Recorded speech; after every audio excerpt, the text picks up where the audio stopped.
Well, sometimes I just drive with one foot when my other foot falls asleep, and I'll do it. But You're not supposed to drive with 2 feet. Oh, really? No. You're right? You're a 2-footer? No, I'm a Throttle. what?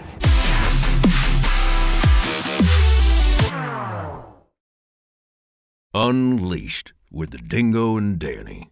Fueled by Monster Energy. Just so everyone knows, Adam Cianciarulo is today's guest. Big round of applause. Dirt Shark is also a secondary guest / interviewer. Back up. Yeah, he's back up and like facts guy. He's like Adam Cianciarulo facts guy. Yeah, he was fact checking me before. Exactly. And everything sorted. And we have 2-time Olympic silver medalist Danny Cass. It's his show. And I'm just the navigator. Mm-hmm. I'm just like the guy that like drives us. I'm just like, I'm the captain of the ship. It's my fucking ship. Mm-hmm. It's a cool shirt. Thanks, I like man. the shirt. Corduroy.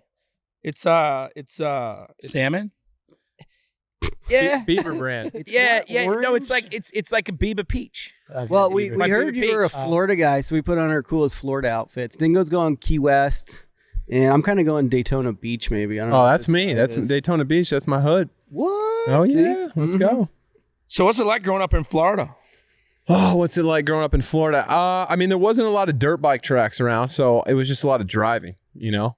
We were just, yeah, that was a fucking terrible way to start. Jesus Christ.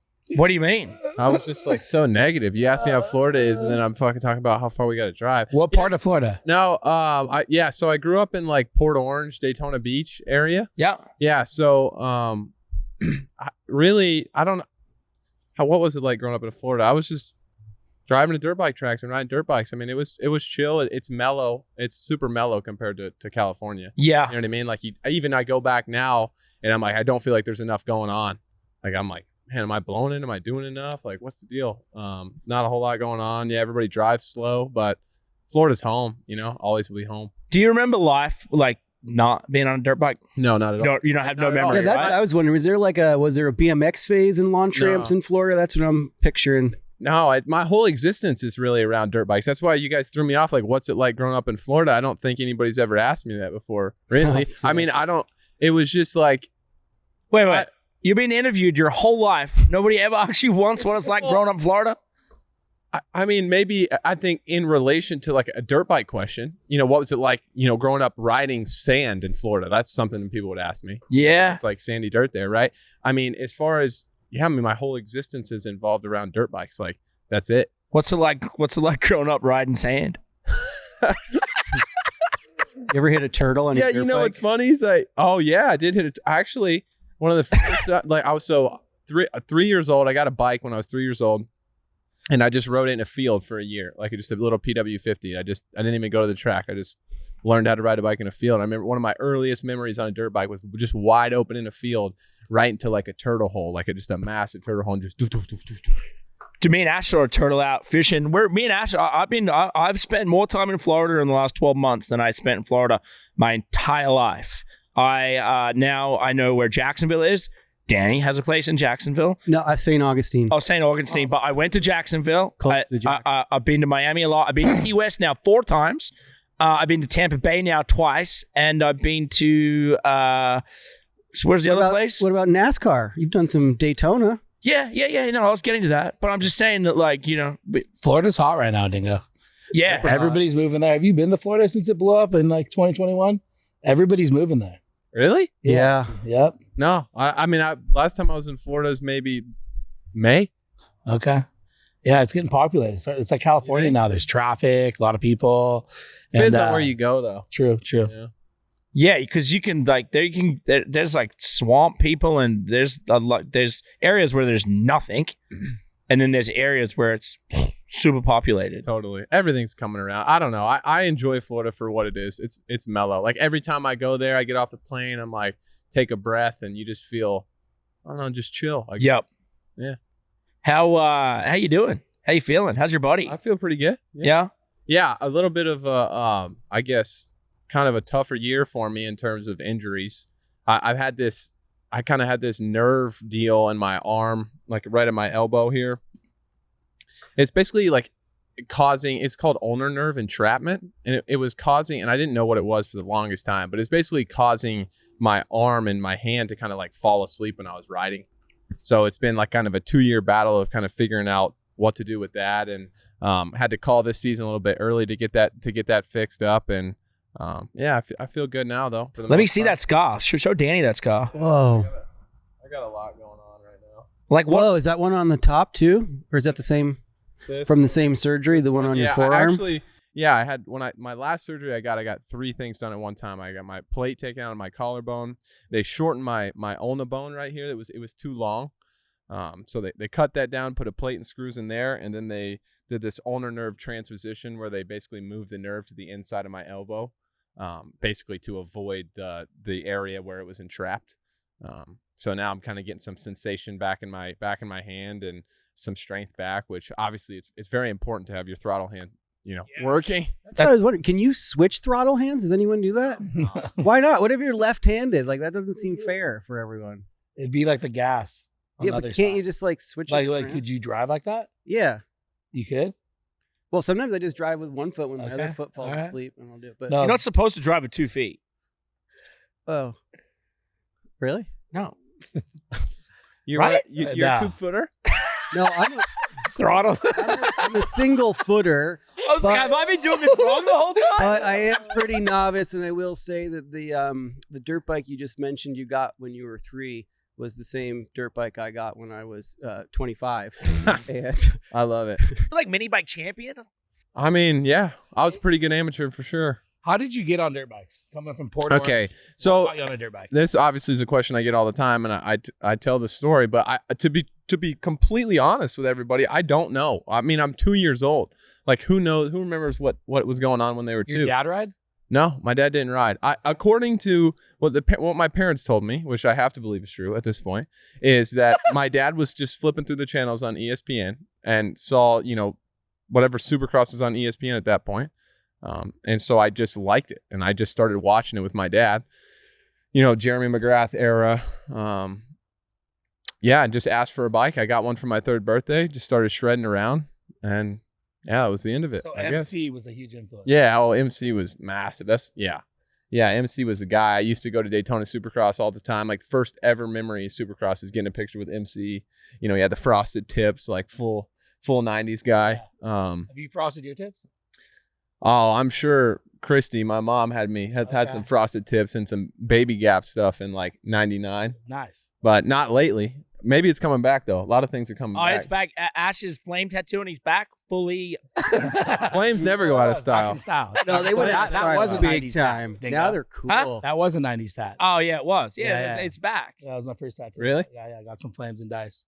That's sick. So yeah, no, Those it- never go out of I'm style. It was out of style from like 2015, but we're back now. Yeah, now you're like, I'm gonna buy a pool just so I can be shirtless all the time. I Yeah, love he it. bought a pool. Uh, How when did you get into racing? How old were you when you first started competitively riding on dirt bikes? Okay, so 4. I started racing when I was 4, like local. Do you remember that?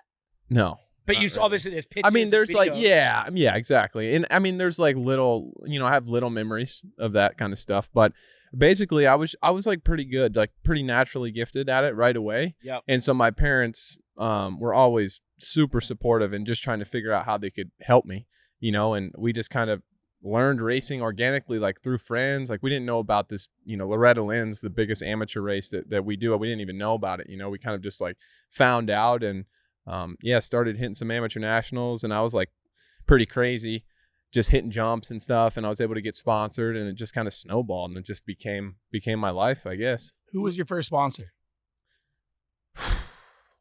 First sponsor, I got Orlando Yamaha would help me out with So like you some were on a discounts PW. and stuff when I was on a PW50. Yep.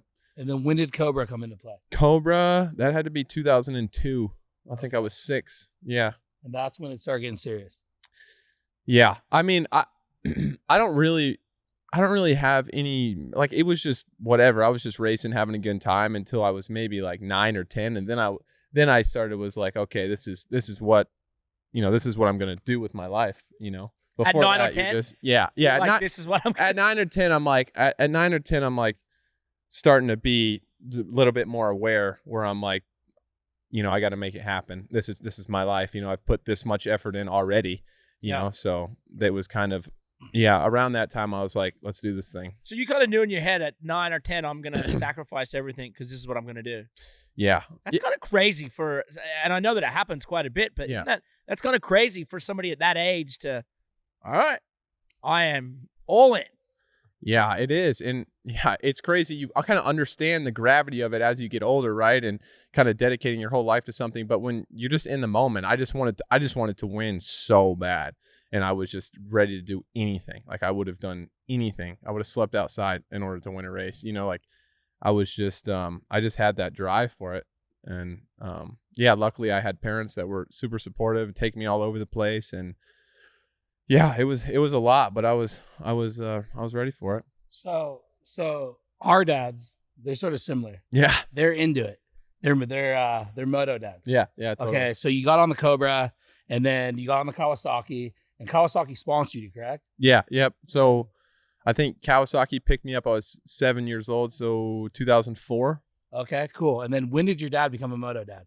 Because at first they started having fun. And then it starts getting very serious for riders. Yeah. Oh, yeah. I mean, it was, yeah. I think my dad is he's very passionate. Yeah. And I think his whole parenting philosophy was like, I'm not going to be the reason why my kid doesn't succeed, So he was definitely, and he would tell you, he was definitely erring on the side of being over the top as opposed to not being hands-on enough. Yeah.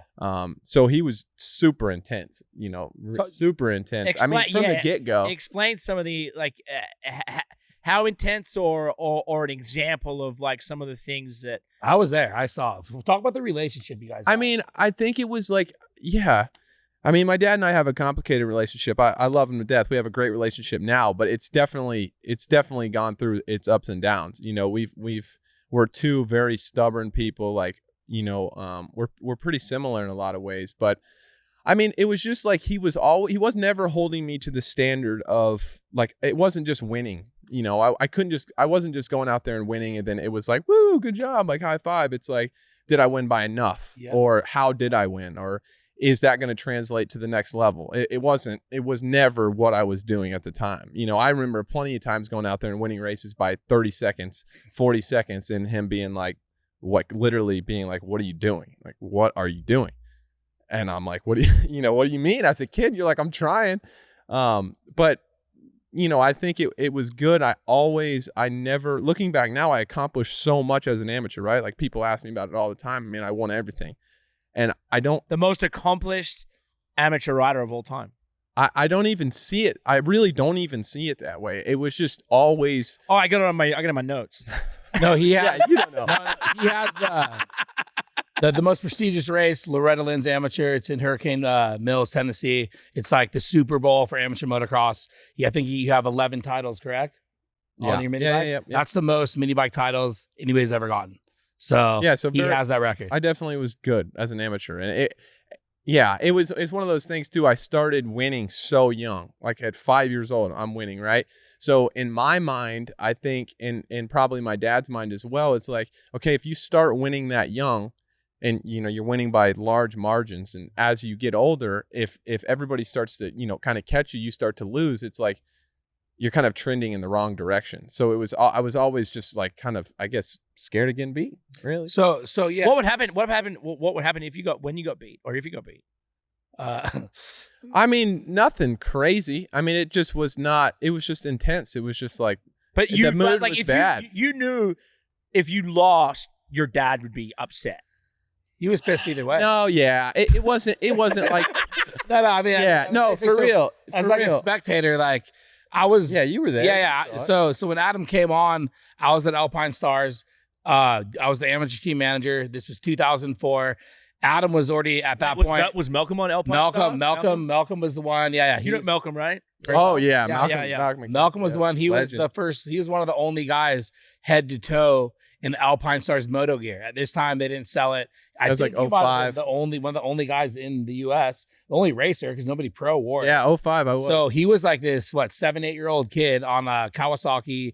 He had full A-Star gears on, full sponsorship. I mean, you looked like you were a factory. But it was crazy because I was around it, and like when he would win a race, every round would be pumped. But like you said, it wasn't ever enough. Like you need to beat him by this long. Your start sucked. Like you're hitting that corner wrong. Like he dissected the whole track. His dad. And it would, everything going on. And it would be unfair, definitely unfair to say that I was never really worried about my dad being mad at me, right? It was like we were intense and we were in it together, and I knew that he wanted what's best for me. So it wasn't like one of those toxic father-son, like he was super hard on me, and sometimes like I was fed up and I had enough and we got into big blowouts or whatever, but he was passionate. He wanted to win. That's what it's all about. Exactly. They're in it together, and it was never like they were fighting. If anything, I guess my question is, did it motivate you at all? Like that when you won and yeah, I mean, I wouldn't be sitting here with you guys if it wasn't for my dad. I mean, there's plenty of times as a kid where you need somebody to say that's not fucking good enough. You know what I mean? Yeah. And you just don't know sometimes. And was he over the top sometimes? Absolutely. But am I grateful he was? 100%. Sometimes you need that, because it's just like in this sport. I mean, like you're only as good as your last race. Yeah, and that's how everybody judges and it's prepared. Yeah, it's prepared me for so much, even just life stuff, So, yeah, definitely grateful for that relationship. How what I wanted to ask is that the Loretta's had the huge storm go through, and what I didn't just realize, what Ash was explaining to me last week, that it's in this valley, and if everybody had a bean there when it happened, that would have been tragic, gnarly. Right? Yeah, gnarly. Yeah, that whole thing was crazy. How much rain came in a short amount of time? 17 inches, I think. Whew. Yeah, that whole town got like destroyed. Oh, it's so sad. Will the race be able to happen there next year? I have no idea. Yeah. I think they're just going through it. I mean, it's dirt. I mean, I don't know. It's just more of the damage it did and the people it affected, and no matter what, it was a huge tragedy. And yeah, we're just, we're hoping our best for next year, and just the people that live there. That's the most important part. Absolutely. So is Loretta's basically the biggest race in America? It's amateur, but more people come to that and camp out than any other motor event. It's the biggest global amateur motocross race in the whole world. Yeah. Hands down. Yeah. So. Yeah, I mean, so you go through area qualifier, then you go regional qualifier, and so that's like the only race where you really have to qualify that way. So it's like the best of the best 40 guys are on the line as an amateur. Yep. There's a lot of other races that are just as competitive, like the same amount of people kind of show up, but it's kind of like it's been the biggest race for kind of since I can remember. That's where the team managers from the teams in pro racing come and kind of scout out the amateurs at a young age and stuff like that. That's kind of the proving ground a little bit. How old were you when you started racing 250s? 250s. So I kind of had a weird transition to the pros. I was really little. I was a little kid forever, man. I think I hit puberty when I was like 16 for real. You're tall now. Yeah, he was like the littlest kid. I was super tiny. And so I raced basically mini cycles. I raced until I was like the last year I could possibly race it till I was like 15, about to turn 16. And got on a 250, raced Loretta's on a mini bike, and then got in 2012, and then got on 250, raced like the amateur all-stars at the Monster Cup, and then I basically just went pro. So he did one race. He went from mini bikes, did the Monster Cup, went straight pro. Is that something that didn't Villapoto do that as well? Did he not race that? I think Villapoto went straight from mini bikes to. Yeah, he raced. Remember because him and J Law. Yeah, they went at it and stuff. Yeah, we know J Law. Oh, yeah. Oh, yeah. So you went pro then 17, pretty much. Yeah. So I went pro when I was 16. So I turned 16 in October, and the next May I turned pro at like the start of the Outdoor Nationals. That's awesome. Yeah. So it was pretty hectic. What year and how old were you when you signed with Mitch Payton? Mitch. So like we were talking about Loretta's, Mitch Payton runs the Monster Energy Pro Circuit Kawasaki team. Like he was like my idol almost growing up. I knew I always wanted to race for his team. It's like the best 250 team of all time. And he would always come to Loretta's and watch me, and I'd be like, man, I need to show out for Mitch. And so I started riding for Pro Circuit in 2009. Like as an amateur, just, having their support with suspension and motors and stuff. And then they signed me to a pro contract when I think it was 14. How were those bikes? Which one? The super minis. Just when Mitch started building. Yeah, was there a huge difference when you stepped onto, you're riding for Cowie, and then all of a sudden you're on Mitch Payton's team, and I know you guys are close. Your dad's close with them. Oh yeah. Like, talk about those bikes and the equipment you're on at that time. Yeah, it was crazy. I mean, in 2011, that's when I remember the bikes being like insane good. You know, I think they were kind of transitioning from like the Super Mini was kind of transitioning from being like a 109 to a 112. So there was like a couple years where we were kind of sorting that out. And then I remember in 2011, the thing was just insane. Like at Loretta Lynn's, you go and you draw straws like for gate selection, right? Yep. And I would always draw like, you know, there's like 42 gates. I'd always draw like 35 and above. And I remember one time I think it was my last year there in 2012, I drew like 32, right? So I would have been kind of far on the outside, but I just went ahead and went all the way, just to be petty, just went like all the way to the outside gate just so I could pull the start. Because I knew, like, you know, I was just a confident, cocky little kid. I knew I was going to get the start, and I had that. You know. Wait, is that is that when they started calling you Baby Jesus? I don't want to talk about that. Talk about it. What's Baby Jesus? What was that? I mean, that was part of it. Well, I mean, that's just like my whole. I mean, that was how people saw me as an amateur, right? Because as I was talking to you guys about, I started doing good so young. So people start to wonder, like, you know, why is this kid getting all this attention and getting all these sponsors, getting all this coverage and all this, you know, they didn't see the start. Like I started with everybody else, you know, but I just had been good for a long time. So, yeah, people started calling me. I think Paul Parabinos, he was a mechanic at Pro Circuit. He's the one that kind of coined that, and I obviously you didn't like that. No, I hated it. That's what I was going to say. Did you obviously that? No, I don't play into that kind of stuff. And then because you were so good, people obviously disliked you. Yep. How did you deal with that? Well, I dealt with it. I was unaware of it. You were completely unaware of it. Well, yeah. When I'm a kid, when you're a kid, like I'm not. Nor was I worried about it. Really. Yeah. I'm like, I just wanted to destroy everybody. And then so I went pro. I did pretty well off, like right off the bat, won some Supercross races, got hurt. And then I kind of looked around during that time, and I wasn't like a super fan favorite, right? And I think it was just the perception, like the golden child. It's like, who wants to root for that guy? You know what I mean? The guy that's got it all the resources and all that stuff. So I kind of try to make it a mission to kind of let people see me for how I really am, you know, because I had some time. I was hurt, and I guess that's kind of started my kind of transition into being a little bit more like personable, you know. And I think what people don't understand is that, like, I mean, the outsiders. I mean, how much time and how much time you guys spend, how much hard work and sweat like goes into this with the whole family, and it's just like, I mean. He earned it. I mean, like he straight up, he got the bikes because he was the fastest. He practiced the most. He had the best starts. I mean, I remember going to those races, and you're so much more dominant.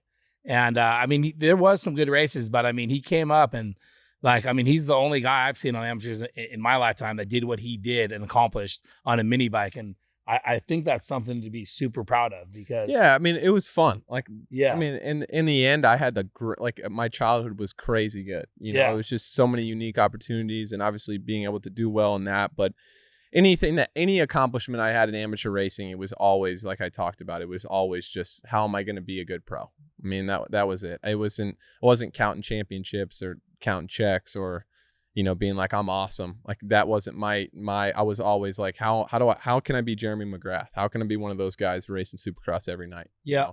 You know? And so I was just so focused on the process that the success kind of just came with that. How was the relationship between Mitch and your dad? Oh, they're super tight. Still to this day, super tight. Yeah. Yeah, I mean, I used to in 2009 when I first got sponsored by Pro Circuit, I used to drive, like my dad used to drive the motorhome out here, and we used to just straight up stay in the Pro Circuit parking lot, like for months on end, just getting used to the kind of the California was it's still the place to be now. Florida's, it's kind of like 50-50 split with Florida. Like you can kind of be either spot. But back then it was like, you got to be in California. Yeah. Nobody was really doing it from Florida then. So we would just come out here and just ride and ride and ride and ride. Why do you think over time people just migrated to Florida because you could get bigger pieces of land and build your own tracks and stuff out there? I think it started with Ricky Carmichael. Ricky had a place up in like Tallahassee area. Yep. You know, Ricky's obviously the most dominant guy to ever touch a dirt bike. And then James Stewart had a place kind of Central Florida. But James, they're from Florida, right? Originally? Yeah, they're from Florida. Yeah, and so is RC. Yep. Yeah, so I think those two guys, and then, oh man, Grant Langston Grant had that place in Groveland. Yeah, just these places in Florida, just out in the middle of nowhere, basically. Just fields. Like there's no elevation or anything. The weather. Yeah, I think it's the weather. I think it's like I said, it's more mellow out there, so it's super easy. There's no distractions at all. It's just like grind time. Taxes. The weather's good, taxes, all that kind of stuff. Yeah. Yeah. The land's a lot cheaper. You get a bigger parcel of land. Oh yeah. When it rains, the water, like it rains in California, you can't ride a track for 2 days. Yep. So it rains, you can ride it 2 hours later, an hour later. Yeah. It's sand. So and then just the weather, the humidity, it gets you just in way better shape, I would assume. And for travel, a lot of our races are on the East Coast, right? So a lot of the top guys, like most of the top guys, do the same exact thing. They do like January in California, and then the Supercross season goes back east, and then everybody goes back to their place in Florida with their training facility and all that stuff. And then when the races are west, they come back here. We kind of have like a schedule that everybody's on. What do you prefer, the indoor series or the outdoor series more? What do I prefer, or what am I better at? What do you prefer? Supercross. Yeah. I mean, I'm a huge fan of the sport. Like I love the history of dirt bikes. Like if I wasn't racing, I would hope to be involved somehow. Like I love it, right? So I mean, outdoor motocross is super special to me as well, but Supercross is just, I don't know, it just feels so big, in the atmosphere. It just feels like a show, it just yeah, I don't know, it just feels bigger to me. You think you're better at motocross though? So, yeah, right at this moment in time, sitting here today, I'm better at motocross, but by January I don't think so. I think I'll be better at Supercross. Wow. 2019 was your first AMA. You won 250s, right? Yeah. It was a big journey there. Outdoor championship. Yeah, that was gnarly. So like I told you, I went pro, right? I went pro in 2014. I'm in my rookie Supercross. I won my first Supercross race. I'm leading the championship like 6 or 7 rounds in. I crash, hurt my shoulder. I'm out, and kind of. From then on, it was kind of like an uphill battle, like just a bunch of ups and downs. 2019 rolls around. I'm leading the championship again in Supercross. Yep. Going into the last round in Vegas. Fucked that up. Crashed. Lost it. Like worst moment of my life, right? And then we have 1 weekend off, and then outdoor starts. So It's like, I just kind of like put the blinders on it. And at that moment in time, I was convinced that I was a Supercross guy and I wasn't an outdoor guy. Because that's kind of how our sport is, right? You kind of guys get labeled Supercross guy, outdoor guy. Yep. And just in my own mind, it always came easier in Supercross to me. So I'm like, man, I just blew my best chance at a championship. I knew I was going to 450s the next year, and I'm like, God, this was my last chance. And I just remember just like going into this like trance for like 2 months of just, I've never been so focused in my life. I ended up winning like the first 4 races of the national, like in a row. I'd only won one race in my 4 years before then, and I ended up winning that championship, and it was just a perfect way. I'm glad I was able to get a championship for Mitch, in pro circuit. Those guys have put so much time into me, and for it to be like my last summer with them on that team before I went to 450 class, it was just to see everybody so stoked. And, obviously for me personally, it was a huge accomplishment, but just to see all the people that I had been with since, 2009, like all the people that I was hanging around in the parking lot at pro circuit, and just to see everybody so stoked, and to kind of go out on top in that class, it was probably the best day of my life. Who were some of your biggest rivals in that period? Because there was some battles throughout that season, right? Yeah. Definitely Dylan Ferrandis. He was the guy like all season long. He was the guy that beat me in that Supercross title, and we battled it out kind of all summer. He was the guy, man. And honestly, I think I've maybe even told him this, but in the beginning of that year, like I didn't really like him. Like I just didn't, I think it's just your rival, right? And you just kind of put this, it's easier to not like somebody like that, right? But even from an outside, like I think there were a lot of fans didn't like him too, right? Yeah, I think so. And obviously he comes from France, and you got the whole America thing, and I don't know.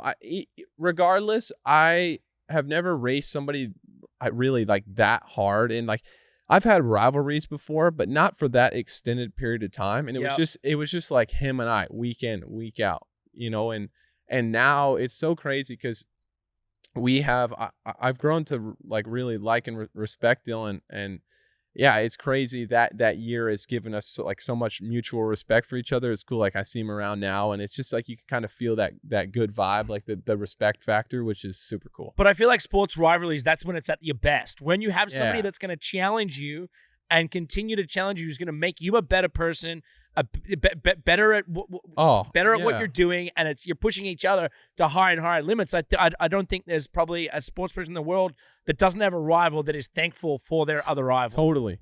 Yeah, I mean, I remember specifically, we were in Washougal, like one of the kind of last, like maybe 3 or 4 rounds to go in that season. I remember battling with him. We were like 30 seconds ahead of the next guy. And I remember thinking to myself, like actually when I was out there thinking to myself, I can't even believe I'm going this fast. Like, I can't believe that I never even imagined myself, if that makes sense, like going that speed, you know, for that amount of time and battling and not even winning. Like there was a couple races that year where I went so fast and I got second. I'm like, I still think about it like, God, man, we were really on the limit, and that is a cool feeling, you know, and I think there's definitely going to be some more of that. What are you, what, after having the life you've had, what does it mean now to be in the 450s, it's like you're like graduated basically from Harvard, from Mitch, from pro circuit. You've basically graduated the highest tier, now moving into the next phase of your life. Like, what does that mean to you? I mean, it's for everything that I put in, for everything my family and everything put in, it would feel, I'm definitely glad. You know, I'm definitely glad that I've reached this point and that I'm able to go out there on Saturday nights and kind of live my dream. You know, I find myself just like, you know, any human, it's like we're greedy, right? It's like I'm here now doing what I've always wanted to do. And it's like, I need more. I need to be better. I need to win more. I need to, you know, I need to be more dominant. I need to do this. I need to do that. But at the end of the day, I am living everything that I've ever wanted. You know, whether sports are always going to be up and down, results and injuries and stuff, like it's going to happen. And at the end of the day, it's like there's nothing in my life that I would rather be doing. Yeah, and it's just been just a crazy journey. You know, sports has a crazy way of like, you know, just kind of making you find yourself, right? I mean, I think at a certain point for me, it was like, here's winning, here's everything I want to do, and like happiness is right here, right next to it. Like this, it's all gonna be right there. You know, all you can do is win, and I think you kind of find out, like I've just figured out along the way, it's like the joy is in the kind of the journey of doing it. It's a little bit cliche, right? But I think that's the biggest thing it's taught me, right? It's just to fall in love with the process and what you're doing every day. And those results will come, but there's nothing there waiting for you at the end of the rainbow. You know, it's just in the moment. I know. Has anybody ever found the pot of gold? I don't think so. They found big checks for sure. Big checks. Big bonus checks. Yeah, big bonus checks. AC, so we've been talking about this. I mean, you started riding dirt bikes 2-3 years old. You want to be a professional dirt bike rider. You said when you knew this is that at 10 years old, right? Yeah. So is it now you're on Monster Energy, Factory Kawasaki, on one of the best teams, one of the best bikes. You're here. You're under the lights. You're one of the premier 450 guys. Is it everything you thought it was going to be? That dream? Yeah. I mean, yeah. I'm so stoked. That's what I was gonna ask. Are you happy? Yeah. It's like what I mean in my head right now. I'm thinking, have you ever thought about, because you don't have a memory of the first time. I'll stop you right there. You say, have I ever thought about? The answer is yes. Whatever it is you're gonna say, I'm sure I have. No. The question is, have you ever thought about if motorbikes weren't in your life, what would Adam Cianciarulo, what would you be doing? Has that ever been a thought? I mean, I don't know. I try not to waste too much time thinking about the type of stuff that's like irrelevant. It doesn't matter. You know what I mean? Yeah. It's just it's like my life didn't go that way, so I don't need to focus on it. But yeah, I mean, of course, as a human, it crosses my mind. I'm not sure. The only thing I know, I enjoy learning. Like you're like, oh man, I could have been a badass. I could have been a badass chess player. Well, No. I think it'd be more the adventure. I see That's you, Dingo. I see starting in Florida with some waves and moving it to like 100-footers just to like catch that thrill, you know? Yeah, I don't know. It's really like I'm not the most like athletic like freaking nature talented dude. Like I really feel like this is what I'm supposed to be doing, and I feel like I'm getting the most out of myself. You know, so I think I would have just gone the normal route, probably just gone to school, got a degree, and then I don't know, ended up working with my dad, flipping houses. I don't know, doing something like that. Nothing crazy. Is a 450 professional motocross, supercross rider, is it a glamorous job? Is it a glamorous job? Is it? I mean, it's not too glamorous. I mean, you get to ride a dirt bike for a living. Yeah. So, I mean, it's monotonous just like anything else. I mean, you go to the track, you do your motos. It's not like I'm out there doing heel clickers all day. And, you know, sometimes you wake up and you don't want to go to the track. Sometimes you don't want to get on the bicycle or go to the gym or, you know, sometimes I'm like, you know, this past season, it's like I had 7 surgeries in 9 months. I'm like, I don't want to be put under again. You know, I don't want this. But with everything, it you know, it has its ups and downs, and it's got way more ups than downs. And I would say for the most part, yeah, it's glamorous. It's exactly what I thought it was going to be. Nice. Really. I mean, nothing's ever like just sunshine and rainbows all the time, but the good moments of this are like, I couldn't imagine doing anything else. He likes high intensity and he likes winning, and that's what he's able to do, right? Yeah, I just I just have this desire to win dirt bike races, like more than anything. Like no matter how much perspective or anything I throw on it, there's just something inside of me that's like, I'm like obsessed with it. So I enjoy that feeling. Gets the most out of me on a daily basis. Like what if it was dirt bikes, it's dirt bikes. If it was something else, it'd be like, that drive is, I think, what kind of sustains me, I guess, like through my life, you know. I wake up every day and I'm like, how the hell am I going to win? Was there much of a change from the intensity from 250 to the 450s? Was that jump like huge for you, or were you just kind of prepared for that? I mean, I think I was pretty prepared. Like I said, Dylan and I were all season long in 2019. We're just like, the level was just continuing to go up. So, I mean, my first 450 race was at Monster Cup, and I did well there. I won that race, and I kind of was just riding a wave of like this crazy wave of confidence. Like I was coming off my best year ever. I won Monster Cup. So it was kind of like I was living in a little bit of a dream world, you know. But I think the one thing about the 450 class is the top 15 guys have won championships on the 250s. You know? So you're just dealing with, your margin for error is just so small. You have to be the races are a little bit longer, the tracks are rougher. You just have to be, like, if you're not well-rounded, like all your little things that you don't do well just show 10 times more. In the 250 class, I could win on when I wasn't feeling that good. You know, I had those days. 450 class, like if I'm not feeling that good, I can't even see the leader on the track. It's stacked. You know, they're gone. So you just have to be so on it. But I think this year for me wasn't fantastic. Like I said, I had some injuries. I wasn't able to finish the full season. But right now, like my headspace has been like, I know exactly, at least I feel I know exactly what I need to do to be better and to reach the level I want to be. So it's kind of like there's some fun in that. You know, there's some fun in, like we talked about, just finding what my best is. And it's super motivating. And you're 24 years of age, and you're gonna navigate that process and figure out what doesn't work and figure out what works, and maybe create some new rivalries. Who you got your number on right now? Who's somebody that you're like, I gotta get him?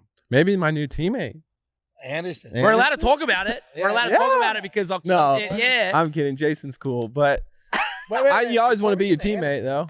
Before we get to Anderson, let's talk about your other teammate you've had, Eli Tomac. Yeah. One of the baddest dudes on a dirt bike. Seriously. How is it being a teammate to that guy? I mean, that guy's all time. Yeah, I was teammates with Eli for 2 years, and Eli's a quiet guy. Like I'm pretty extroverted, you know, pretty down to just hang out and talk, and he's kind of a little bit more private, doesn't you know, converse as much. So I wouldn't say we're like, you know, we were ever super tight or anything, but me, like I told you guys, I'm a big fan of the sport. I've been a fan of Eli's maybe like 4 or 5 years older than me. So growing up through amateurs, I was always like on the fence watching his races and stuff like that, right? So I've always had this respect for him and his, you know, and his skill set. And it was kind of like it was kind of crazy for me going from 250s to 450s. And I'm like, holy shit, Eli Tomac's my teammate. You know, that's what I'm thinking at first. Yep. Of course, you want to beat that guy when you're out there with him, but definitely cool to watch from afar of like how a champion goes about their work, right? I mean, he's just just crazy intense. I mean, I've never seen somebody. He gets on the bike and rolls onto the track, like the Cowie test track, and he's just like pinned right away. I've never seen anything like it in my life. Like he's so can just flip a switch. And guys like that have won so much, obviously one of the greats, to kind of be around that and to see what makes him that. I think that is super cool and something that I'll always kind of be stoked that I was at least maybe not a part of, but just around for. Did you learn from him, do you think? Of course I did. Yeah. So, and he was cool. Were you guys competitive? You guys yeah. cool? Yeah. No, there was no beef ever. Eli's like the consummate professional. I think Eli sometimes gets a little bit of like a bad rap because he's, doing his own thing, and he's kind of got the blinders on, like he's there to do a job, right? And I think that is super cool. He's always respectful, always races everybody respectfully, and yeah, he's a bad dude. But I think going into 2020, my first, we raced at Monster Cup, and going into my first rookie season, when I was healthy, we were riding together a lot. The level was definitely being elevated. We were pushing each other pretty hard, but honestly, you don't spend, in the 450 class, it's like you have a teammate, right? But they kind of have their own suspension people. They have their own motor people. Like it's like a team within a team. So we were cool and tight, or like we were cool, right? But not necessarily like what you would think a teammate is. I guess. You guys are eating lunch under the same umbrella. Pretty much. But you're like kind of like, I want to beat you. And dirt bikes are, there's no shake and bake, right? No, there's none of that. I'm gonna slingshot him in because we want the points. It's like, you got the same logos on, you got the same thing, but you guys are, I do think for me, I've been a part of Kawasaki for so long. I really do get joy in their success. Like in 2020, Eli won the Monster Energy Supercross Championship, and like I was stoked to see that. I enjoy. I think I kind of crave it sometimes, like the camaraderie aspect, because I've never had it. It's always dirt bikes and everything's so individual, but I do enjoy kind of working together as a team to a certain extent. Yeah, no, he's a super good dude. No drama. There's nothing to not like. Super quiet, and he does his job, comes, and when he shows out, and he's like I said, he's one of the baddest dudes on a dirt bike, and he shows that every weekend. Absolutely, yeah, he's got the stats to prove it. Let's talk about Jason Anderson. What is your relationship with Jason Anderson, El Hombre? Jason. So Jason and I were really good friends when so we both trained with Eldon Baker. He's a big trainer in the moto world, and we trained together. I think I was maybe 18 or 19 when Jason was around in Florida, and we're like in this small town in Florida, and Jason and I are like the two youngest guys a part of this whole training program, right? So we're like hitting like Olive Garden and Outback every night. How good's Olive Garden? Oh my God, it's unbelievable. He's fuck Chipotle. You asked me in the beginning what's it like growing up in Florida? Just chain restaurants. Yeah, those are my memories. Outside dirt Bloomin' bikes. Onion. Oh no, Red cheese Lobster. fries. Yeah, cheese fries. Cheese fries? No, never been to Red Lobster. What? Straight up. Really? Straight up. Cheese fries at Outback. Me and Ash just caught a bunch of lobsters. Yep. Yeah, I heard. We were going to this boat. We were going to a boat. There was a group of us. We were at Covington, and me and Ash thought we were going on this. That we were going fishing with a big group. We were going to be drinking, having fun. The next thing you know, it's pitch black. Me and Ash are like get told, no, we're all. It's a little boat. So there's only allowed to be 2 people on the boat, 3 people on the boat. The next thing you know, me and Ash are out in the middle of Key West with a guy we don't know. We thought the guy was going to kill us or freaking throw us bully overboard. Netting. That's what they call it. Bully netting. Bully netting. And then we're in this like shallow water, and then they turn the lights on the boat, and then all these lobsters are out on this like kind of like shelf. This They're like nocturnal. How about at night? Lobsters are nocturnal. Really? And then we started catching lobsters with a net.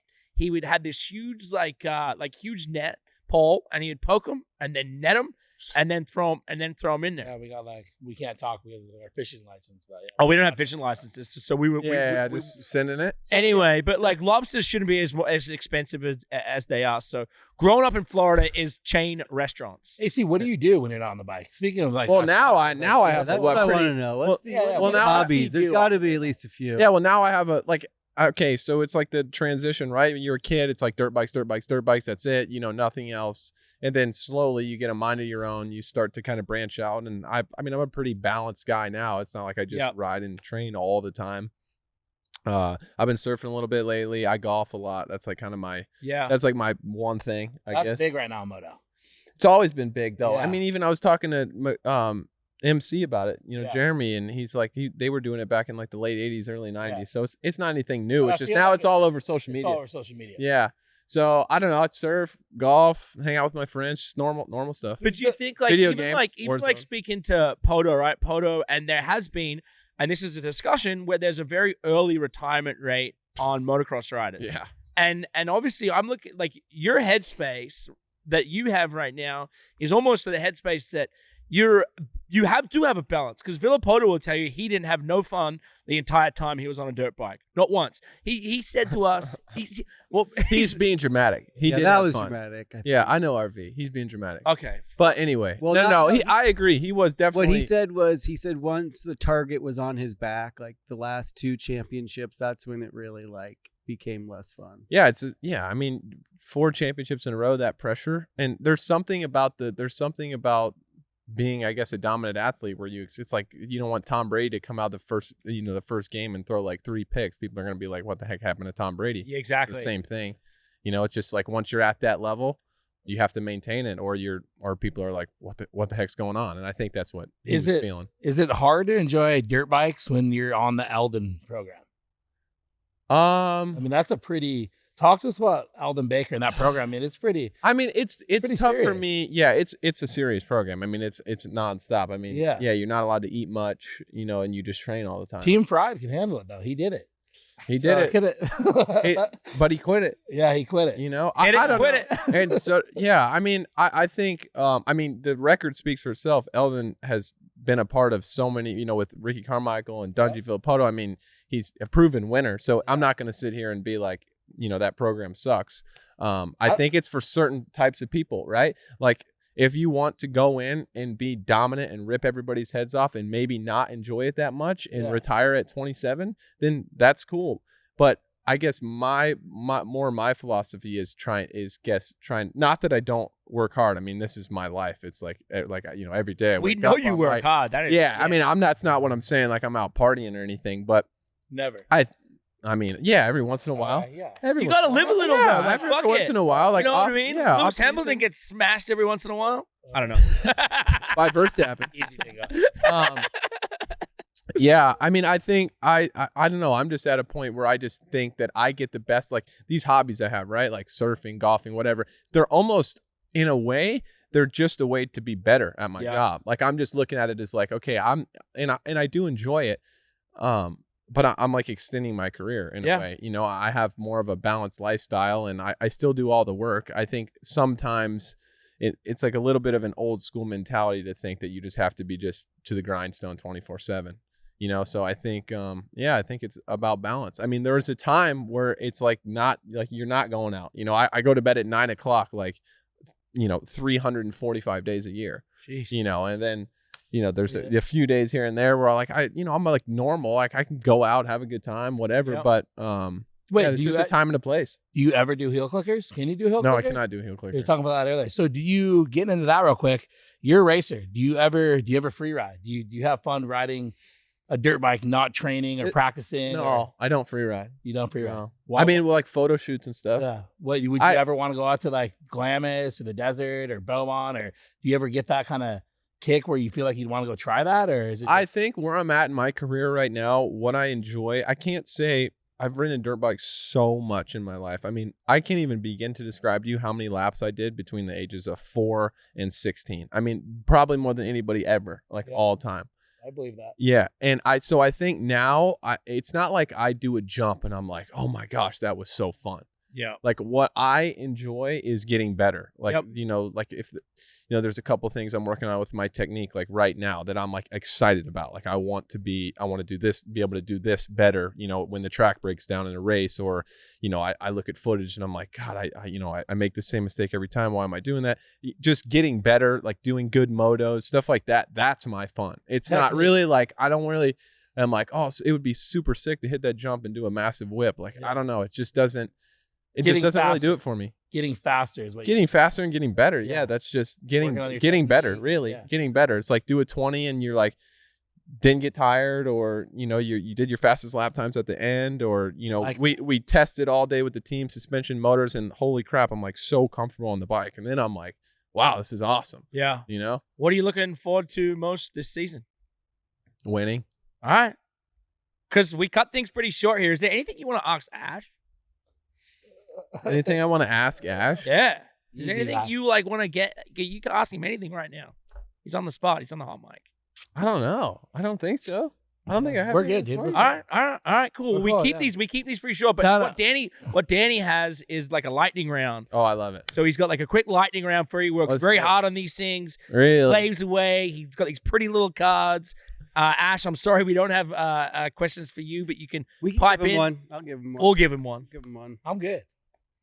But this is awesome, man. We really appreciate you here at it. Monster Energy, and we're stoked to have you. And it's going to be an insane season, and I can't wait. Let's keep you healthy and let's fucking win. Let's do it. Let's win.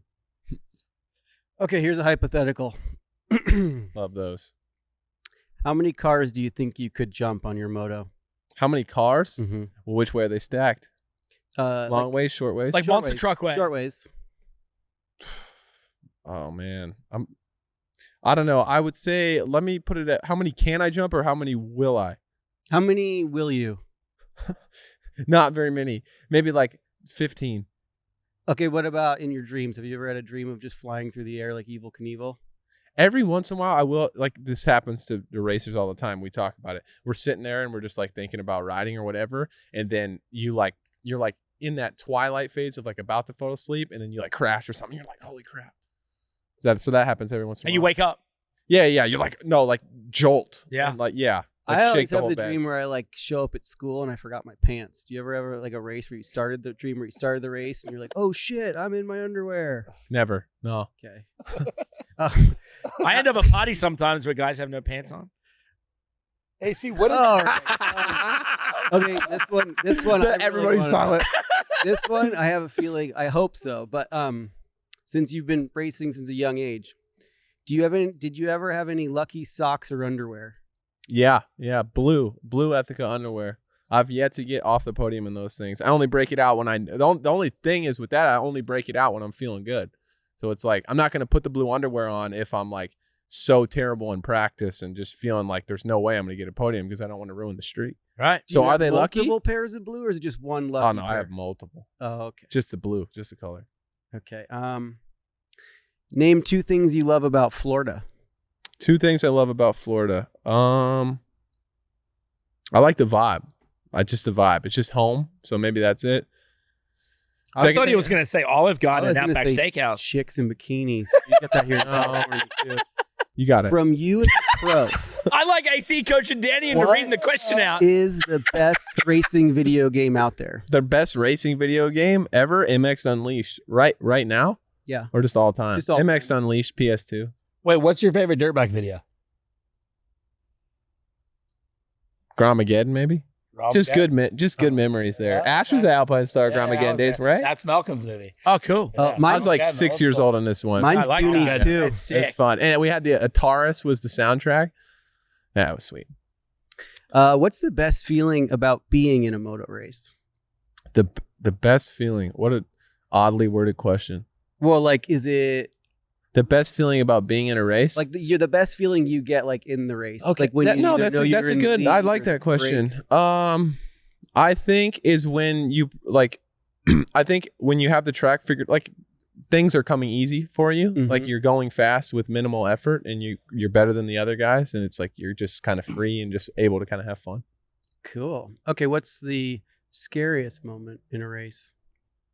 The opposite's happening. You're trying so hard, and nothing will bring you closer to the guys ahead of you. It's like, oh my god. Wait, what about whoops, AC? I mean, What about them? whoops. I remember when you first got on the bike, like whoops. Everybody struggles. Whoops Yeah, are like my brother can. I mean, Axel, Yeah, the I said- scariest thing he does. Yeah, whoops. So as an amateur, you race outdoors, like you just race outdoor tracks, and so when you turn pro, you have to learn how to hit whoops to race Supercross, and it's like every time you like go to a test track where rookies are practicing for Supercross for the first time, you're Are you gonna see some comfortable people now? endo. Are you? Yeah. there? Oh yeah. You What's see the me go tech? through I the just plane? like and I'm all- go to the back seat and slam through it. I mean, No, because you don't want to get your front wheel. You don't want to get your front wheel too high, because then if you don't set your front wheel on the whoop, you set it in between, and it's just like gonna lose the rhythm. Did growing, not a rhythm. I mean, you're just gonna be like in the sky. Did growing 2 feet help? No, it actually sucked for a while, because I went from like 5'5" to like 6 foot in like 8 months, and so it was so uncoordinated, uncoordinated, like a little baby giraffe out there. Why did you change your plate number from 92 to 9? So this is an extremely complicated rule, but basically, if you win a 250 national championship, you can pick a single digit number. And me being like a big fan of the sport, just like in the history of the sport, single digit was always cool. Like Jeremy McGrath was always 2, Carmichael was 4. It was just like kind of iconic, right? And so 92 was my amateur number always growing up. And yeah, I had the opportunity to pick a single digit. And I'm like, it's kind of 9 is kind of an extension of 92. Was that Hot Sauce? Who had that? Yeah, Hot Sauce had it. Tedesco had it. Yeah, well, it's just like, I mean, I'm sure I didn't have to. IT's mellow. I mean, he wouldn't have cared, but you got to call him. Yeah, he's like, yeah, dude, go for it. Sick. He's a good dude. Does anyone run plate number 69? Yes. It changes on a year. It's nobody's permanent number. It changes based on points every year. Yeah. So right about now, I don't want to put a time on it. I was going to say it at the end of the season, but whatever. Next question. You're going to get a 69 at the end of the season because you're going to win it. Yeah. All right. We'll go with that. What's your favorite pre-race dinner? Pre-race dinner, probably just chicken and pasta. Just chicken and pasta. Red sauce? Answer. Yeah. It's pretty stock, right? Yeah, I'm like super plain with food. Yep. Like I like just like butter and noodles. Like I'm 6 years old. Every guy is though. Every like professional guy, that's chicken pasta. Really? Yeah. And that's all they have. Do you mix the chicken in the pasta or it's on the side? That's protein and depends on what mood I'm in, but normally I like my stuff separate. Okay. And what about your Parmesan cheese levels? Do you go heavy or light? Try to stay away from dairy. Yeah, it makes sense. Yeah. Not me. Not me. I try. I don't always. How do you feel about Parmesan cheese, Ash? I love it. Oh, Parmesan cheese is incredible. Like when the lady comes at Olive Garden and she's like, "When do you want me to stop?" You're like, "Never, never. Just keep going." Yeah, for real. God. That's it. Those are all the lightning round questions I have. With Ash wants to ask me about. What asked about what? My chick. No, I want to ask you more about motocross and like all these dudes. They like the girls. Is it? So is it easier? Ash always brings everything back to girls. Yeah. Why can't we? Yeah, no, it's just what people want to hear. It's what people want to hear. So is it easier to, like meet a girl in the 450 class or the 250 class? Yeah. Does it get a little bit easier? Yeah, you're a bigger deal. Yeah. Yeah. So is it? I've just never been that guy. And I've never marketed myself that way either. It's like, I don't feel like 2 girls, I like appear like I would just be down to like hang out with whoever, right? Like I got this kind of like professional image. I'm not stereotyping you. I'm just curious. You stereotyping me? Yeah, no. So what, does it go down the DM? No, yeah. I mean, Instagram DMs, you could always find something. That wasn't happening back in the late 90s. So no, it wasn't. It was better time probably. Okay. What is that like though? Like the mode? Are you into chicks that are into like Supercross? No, I mean, not someone who doesn't know, because from my personal experience as a snowboarder, anytime I saw a chick with a snowflake tattoo, I was like, I can't even go there because who knows how into snowboarding. I mean, those snowflake tattoos, if chicks got like a tattoo of a dirt bike, he's out. A sprocket. Yeah, sprocket. Like a spark plug. Yeah, I don't know. It depends on like when I was like, I guess a little bit younger, right? Like you don't really care. You're not really looking for anything. At least I wasn't anything crazy serious. Yeah, but dude, that's hard. I don't want to put anybody. I don't want to like. We'll get over offend it. Anybody. What about you, Mitch Payne? You guys still cool? What do you mean? Close? Yeah, we're tight. Yeah, all the time. Mitch is like I'm super tight with Mitch, known forever, and I guess like I didn't ask you this when we were going through it, but was he super hard on you when you were coming up? No. I mean, yeah, Mitch has this rap like that. He's super tough, and he for sure is like a no bullshit guy. Yeah. But as I described to you guys, my dad's kind of the same way. So it was just them two, and they were like that. And yeah, Mitch is a super good dude. He's crazy funny. I mean, you know how he is, like the best impersonations ever. The guy's got every accent in the book just dialed in. But you guys still talk a bunch though? Yeah. I talk to him all the time. his sons, Ty and Tanner, we all taught him to ride bicycles, like when we were staying in the parking lot at Pro Circuit. Like, yeah, I've been tight with the family. Right? He just lived in the parking lot. Yeah, just lived there. Yeah, and they did a lot for me. Mitch and Kristen, his wife, and yeah, they kind of just like brought me in. And even in those years too, where I was not, I had a couple years where I was like barely racing because of some injuries and stuff. And you kind of need somebody like Mitch to go to bat for you, when you're in those times. And if it wasn't for Mitch, I really don't know if I would have made it to this level, so he's. Oh, wait, I got one more question. No, we got to stop. I got one more question. We got to stop. Fuck you guys. You guys had all the time in the world. If you could race any of your heroes growing up, who would it be? If I could race, bring them out of retirement, put the juice back in them in their prime. Could I be as good as them? Well, you're as good as you are now, so that's up to you. I would race a specific race. I would race 2007 Orlando Supercross. It was Ricky Carmichael's last Supercross race. James Stewart was kind of coming into his prime there. They battled it out. The entire race. I was in section 127. It was fantastic. Section 127. Legendary race. That was I remember like every lap of that race. Yeah. It was just the two, and Ricky, it was crazy that he was going to be done too, because he was like at the top of his career. But definitely Ricky and James, that was like, their two kind of primes right there. I'd like to see how I could have stacked up then. I would prefer my 2021 equipment and everything to go back to 2007 and do that. But yeah, that'd be the time. There you go. That's a wrap, boys. Sweet. Thank you, Adam. Yeah, thank you, Dirt Shark. I'm stoked to see you ride.